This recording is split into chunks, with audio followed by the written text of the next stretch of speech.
আগে ভিডিওটা দেখেন, তারপর আমি কিছু বলছি। আপনি আমাকে বলেন যে আওয়ামী লীগকে যদি দলগতভাবে নিষিদ্ধ করে, সে আওয়ামী লীগের রাষ্ট্রপতি থাকে কিভাবে? আমি ওই যে প্রথম কথাটাই যেটা বললাম বারবার, যে আপনি আমাকে একটা জিনিস বুঝান যে কিভাবে আপনি হিটলারকে রাখবেন আর নাৎসিজমকে বাতিল শাহরুখ করবেন। ভাই, এই ইস্যুটা নির্বাচনের আগে সমাধান করা কেন সম্ভব হলো না?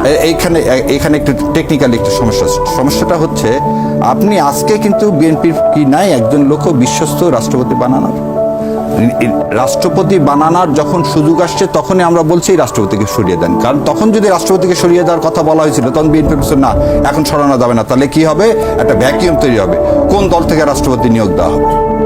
আজকে তো আপনার দলের লোক আছে রে ভাই, আপনি তো মেজরিটি, আপনি এই সংসদের, আমি নিজে একটা চিঠি দিছি মাননীয় প্রধানমন্ত্রীকে এবং পুরা কনস্টিটিউশনের মধ্যে থেকে মেকানিজম দেখাই দিছি যে কিভাবে তিনি এই সংসদে এই একজন স্পিকার মনোনীত করে এই স্পিকার অ্যাক্টিং রাষ্ট্রপতি হিসাবে সংসদে তার কি বক্তব্য পেশ করবেন এবং সংসদের উদ্বোধন হবে এবং পবিত্র সংসদকে তিনি যেন কোনোভাবে এই লোকটাকে দ্বারা কি না করেন, অপবিত্র না করেন।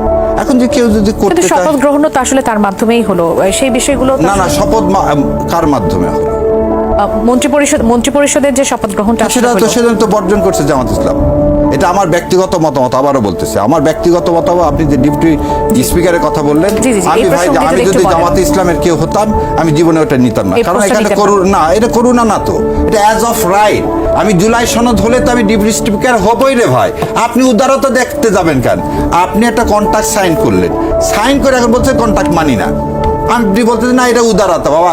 যেমন বোনেদের ক্ষেত্রে অনেক সময় ভাইরা করে কি, আচ্ছা তো 2000 টাকা দিচ্ছে, 2 বিঘা জমি পাবি, 2000 টাকা নিয়ে খুশি থাক। আরে না, ওটা ওই বোনের অধিকার হচ্ছে 2 বিঘা জমি পাওয়া।